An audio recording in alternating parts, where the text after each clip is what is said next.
Welcome to Community Involvement and Landowner Outreach. My name is Mike Smulligan. I'm a forester with the Michigan Department of Natural Resources, and in this fourth session, we'll take a closer look at landowner outreach. Again, here is SFI's Fiber Sourcing Standard Objective 7, Community Involvement and Landowner Outreach, where the Sustainable Forestry Initiative wants all of its participants to promote sustainable forestry with public outreach and landowner education and community involvement and working with the SFI Implementation Committee. And if you recall from the session on community involvement, much of that standard was pertaining to participants being part of the larger forest products community here in Michigan and working with other organizations and agencies to promote sustainable forest management. Now in this last session, we'll take a closer look at landowner outreach and how qualified logging professionals can engage with landowners that they work with in their community. Indicator 7.1.2 says that SFI will support education and outreach to forest landowners. And there's a long list of topics where SFI would like landowners to be aware of things like best management practices and reforestation and aesthetics and managing for good wildlife habitat and taking care of forest health issues, paying attention to archaeological or other cultural special sites, managing to reduce the risk of wildfire, paying close attention to threatened and endangered species and maintaining the habitat for those legally protected species, as well as recognizing that there are some forests in Michigan that have exceptional conservation value and we need to promote and protect those forests. So here in Michigan, the Michigan Implementation Committee has developed a handbook for private landowners, and there are hundreds of copies of these available through the SFI Implementation Committee. If you don't have any of these, please contact Michigan SFI, and they would be happy to provide you with multiple copies of these handbooks to give to landowners.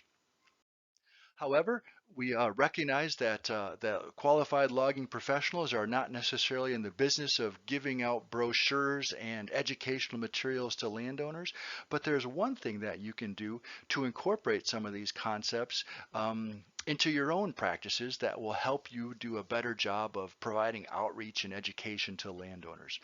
Every logger uses a written timber sale contract when buying timber from landowners, and often they are fairly short and sweet, and so there may be an opportunity to add a second page to your timber sale contract to provide some of these educational concepts that SFI wants landowners to be aware of.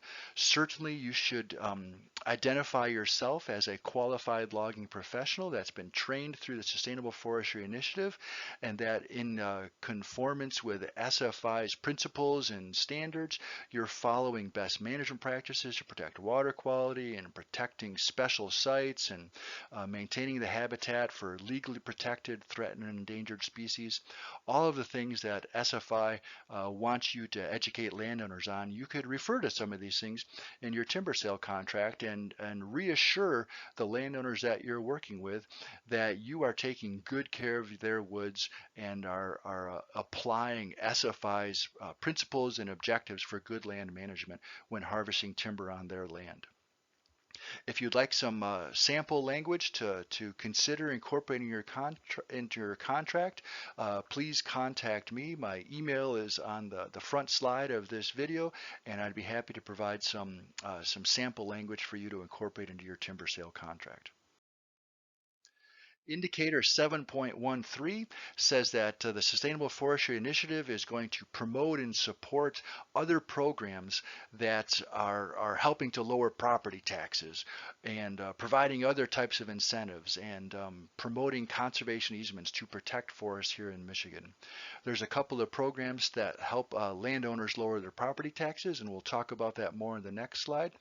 The SFI language specifically mentions the Forest Legacy Program. This is a conservation easement program funded by the United States Forest Service and delivered here in Michigan through the Department of Natural Resources. And the Forest Legacy Program provides funding to landowners to either purchase the land for public ownership or provide a conservation easement to protect that land from land use change or degradation. Now, the Forest Legacy Program is not the only type type of conservation easement available, there are many private sector land conservancies that provide conservation easements for landowners. The Heart of the Lakes is an association of about 30 land conservancies all throughout the state of Michigan. So if you know of landowners that are interested in a conservation easement to legally protect their forest, have them go to heartofthelakes.org and find their local land conservancy, because that land conservancy would be very interested in helping landowners protect forests. And conservation easements often allow for working forests, where even if it's a protected forest, harvesting timber is allowed and encouraged in accordance with the landowner's management plan and the language of the conservation easement. A little more information about the two property tax programs in Michigan. These are very important programs for forest landowners. Keeping the cost of owning land affordable is very important for keeping forests as forests. The commercial forest program has been around for 95 years. It was started back in 1925. And this is for forests that are 40 acres and more. And landowners must have a management plan that talks about how that landowner is going to be producing commercial forest products to support Michigan's forest products industry. The tax benefit for the commercial forest program is very good. It's a specific flat rate of $1.30 an acre. So if you own 40 acres, you're only paying $52 a year in property taxes. Most of the land in the commercial forest program is corporate land in the Upper Peninsula. There's a dozen or so corporate landowners that have almost 2 million acres in the Upper Peninsula. There's about 300,000 landowners in the Lower Peninsula that have about 50,000 acres also in the commercial forest program. More information about the program is available at michigan.gov/commercial forest. Now, the Qualified Forest Program is targeted for family forest landowners, not for the larger corporate landowners. This program started back in 2006, and it's for landowners that have 20 or more acres. They also must have a management plan that describes how that landowner is going to be producing commercial forest products. The tax benefit is very similar to agricultural exemption or a landowner's primary residence exception, where a landowner can save up to 18 mills on land that's enrolled in the Qualified Forest Program. There is a 2 mill equivalent fee to the Department of Agriculture that administers the program, so the net benefit for the landowner is a 16 mill property tax saving. This program is of greater interest to family forest landowners because, unlike the commercial forest program, which requires public access for hunting and fishing and trapping, there is no public access required in the Qualified Forest Program. So if a landowner is buying, 40 acres because they want to have their own hunting on that property, the Qualified Forest Program is going to be much more attractive to them because there's no public access required, and the Qualified Forest Program does allow buildings and cabins and hunt camps on qualified forest land. More information about the Qualified Forest Program is available at michigan.gov/QFP. Performance Measure 7.2 says that participants in the Sustainable Forestry Initiative are going to be promoting and encouraging other types of outreach and education for landowners. And here in Michigan, there's 3 major types of outreach for landowners: site visits through the Forestry Assistance Program, management plans through the Forest Stewardship Program, or financial assistance through the Environmental Quality Incentives Program. And a little bit more information about each of those different programs. The Forestry Assistance Program is administered statewide by the Department of Agriculture, but it's delivered in each of the 50 counties that are participating by 20 conservation district foresters. So the conservation district is a local organization, and there's 20 foresters that are employed by these conservation districts, and they cover the 50 counties that you can see on the map there on the right. These conservation district foresters provide free site visits to landowners and workshops and field days, and their job is to connect these landowners with other foresters to write a management plan or to connect these landowners with loggers to help them implement those plans and to harvest timber and to contribute to Michigan's forest products industry. Now, for landowners looking for a management plan, the Forest Stewardship Program has been helping landowners for the last 30 years connect with a forester or a wildlife biologist to develop a forest management plan. The Forest Stewardship Program is administered by the Department of Natural Resources here in Michigan with funding from the U.S. Forest Service. The Forest Stewardship Program provides a small cost share to landowners to help them lower their cost of hiring a forester to develop a management plan. And here in Michigan, we do somewhere in the neighborhood of 230 management plans covering 37,000 acres a year through the Forest Stewardship Program. The Environmental Quality Incentives Program is a program administered by the Natural Resources Conservation Service. This program provides advice and money to landowners to implement conservation practices in their woods. And there's a long list of really good practices like tree planting and brush management and stream crossings and forest stand improvement and forest trails and prescribed burning and fire breaks, a long list of conservation practices that the NRCS will provide funding for landowners to implement in their woods. The NRCS also provides financial assistance to develop management plans. Um, Landowners can apply at their local NRCS office any day of the year. Um, the NRCS will often rank these proposals in batches a couple times a year. So usually in the winter or early spring, the NRCS will have a cutoff where they'll review and rank all the applications. The good news is that for the last 10 years, there has always been more money available for forest landowners than landowners have applied for. So if you're working with landowners that need to do things like improve the trails or put in some stream crossings, do some brush management to control invasive species, the good news is that there's funding available through the NRCS for these projects that often cost a landowner money.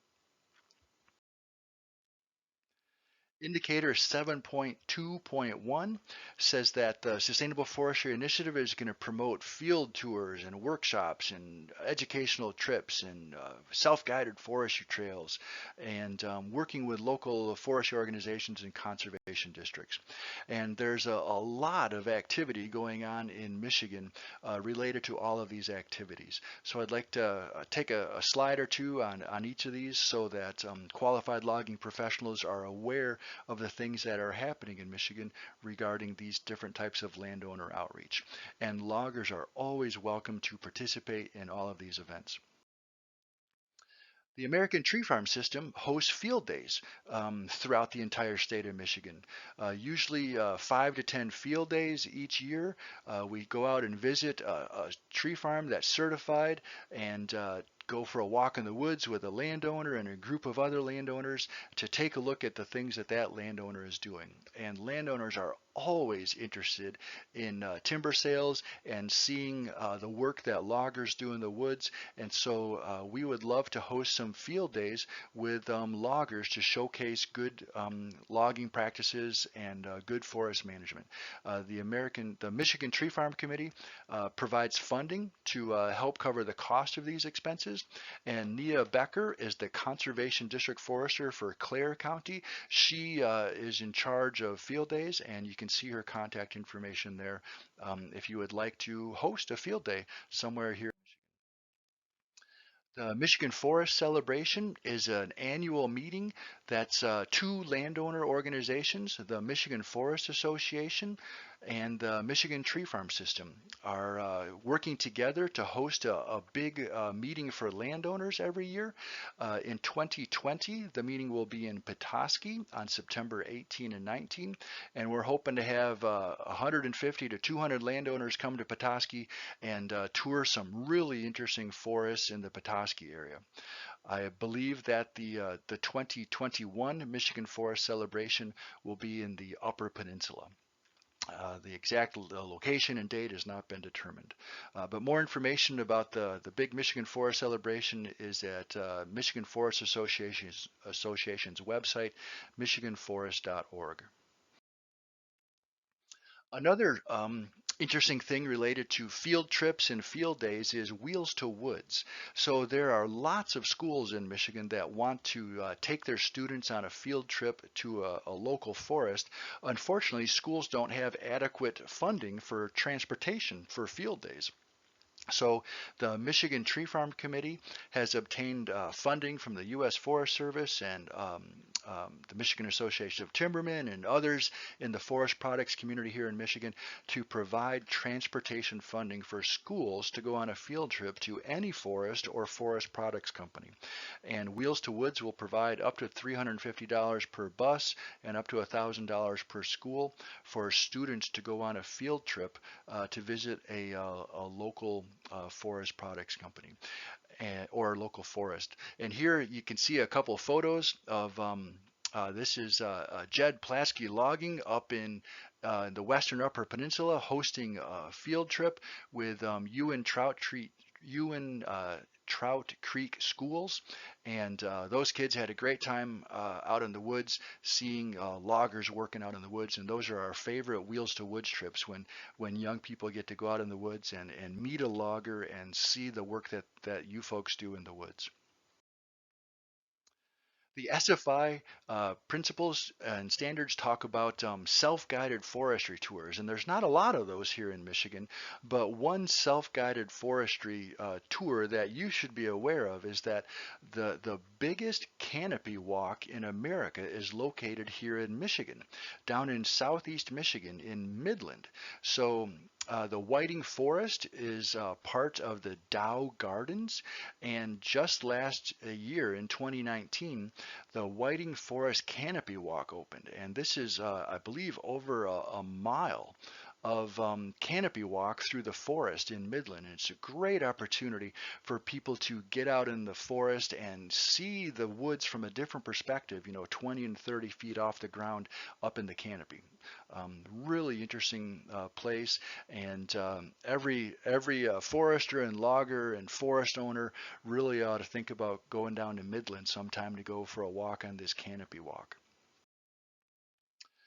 So again, here in the community involvement and landowner outreach section, we've talked about four big take-home messages, how we in the forest products industry need to be working to increase the occupational prestige for loggers and truckers and the forest products industry, how forest certification adds value to your business and your profession, how we need to be investing in local and statewide forestry communities, and how there are many opportunities for qualified logging professionals to share the things that you know and information and resources that will be of great interest to landowners.